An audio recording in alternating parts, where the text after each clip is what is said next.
Hello guys, here's your video for the Chapter 2 test. Hope you're having a good day, and hopefully we'll be able to help you out here a little bit. Alright, on the first 3 problems, you can just use a calculator, okay? They want you to round to the nearest tenth. That's 1 decimal place, alright, 1 number after the decimal. Make sure the sign goes into your answer. Okay, when the sign's on the outside of the radical, it means it's just going along with it to the answer. Number 4, make these all decimals first, these 3 numbers, and then put them order in least to greatest, and draw them on a number line if you need to. So take 4 divided by 8, and put in your calculator radical 6 and radical 8. Just make sure the negative goes with it, and then list all the numbers from smallest to biggest.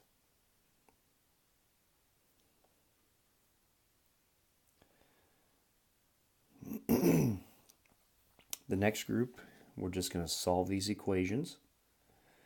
Alright, so here's number 5.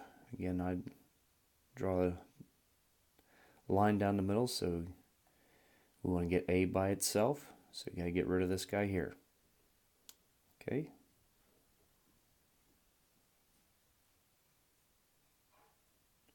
Number 6 and 7. Here are the first steps already done for you. All right. And then get rid of the 3. On number 7, let's multiply by -4 first to both sides. That gets rid of this fraction. Okay. And then get rid of this number, and then get rid of the 3. In number 8, again, let's multiply by the 3 first, the bottom number, to get rid of the fraction, and then you got to distribute. Your next step is to multiply that 5 by everybody in the parentheses, and then finish solving. Number 9, we have letters on both sides, so let's get letters on one side and numbers on the other to solve. Same way in number 10. Again, I like to draw this line every time. Hopefully it helps you too. 11, 12, 13, again, we're still solving. Number 11, you need to distribute or multiply that 3 through to everybody in here first, and then get letters on one side and numbers on the other. In number 12, we got to combine our like terms first, which actually gives us a -4r, or I'm sorry, over here we have -4r plus 3. Okay, but you got to combine these first, and you're going to put that right here. So after you combine your like terms, it's going to be what n minus 6 equals -4r plus 3. And number 13 is just a 2-step equation. I'd start by getting rid of this -15 and then get the 8.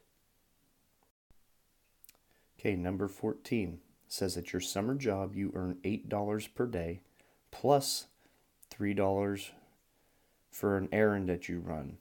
Write and solve this, write an equation. How many errands you need to run to earn $26? So it's going to be $8 a day plus it's $3 for each errand, right? So what number and letter would you put here? It's $3 per errand. So that would be what? And then solve the equation. Solve for x. That'll tell you how many errands that you have ran for the day. Down here, this is just kind of help you out on these equations, though. It's distribute, combine like terms, move variables or letters together on one side, and then solve. Okay, on the back here, we've got proportions, 15 through 20. Remember, you're going to cross multiply. Okay, so like 3 times 3c, That's what this is. You have to multiply those together. So just cross multiply and solve for all of these. Remember on excuse me, problems like this one or these, they're all similar. It's 10 times x minus 2. So you got to distribute the 10 to everybody. So it's 10 times x and 10 times negative 2, which gives you negative 20. This one's already started for you. 4 times x is 4x. 4 times 10 is 40. Now we get letters on the same side. Okay? So get your letters all on the same side, numbers on the same side, and you finish solving. That's how you do 15 through 20. In number 21, we've got a proportion. Okay? It says a ratio of men to women. So that's why we're going men on top, women on the bottom, is 6 to 5. How many women students are there if there's 3,600 men? So what if men goes up top and women's on the bottom? We know how many men there are. It just told you. So put that number here. If we don't know how many women there are, let's put a letter and then cross multiply and solve. And to the last section, we're going to rearrange some equations. On number 22, we're going to solve for W. Remember, this is L times W times H. So they're all three being multiplied, which means we can do what to get the W by itself? Rewrite that down here. Number 23, very similar. We just want to solve for J. So move the 5, then divide by the 2. We want to put these three in y equals mx plus b form. This is called slope-intercept.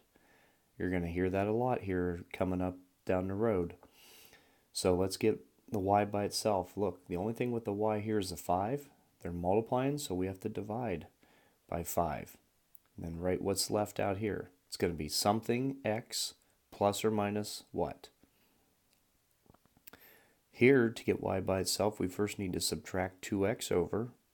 So we're left with 3y equals what? Now notice how we subtracted these two because they're like terms. Not with the 6. So something x, and then your number on the end here. 26 is the same way. You're going to start this one out just like we did number 25. If you have questions, make sure you come and see me and ask. Have a good rest of the day. God bless.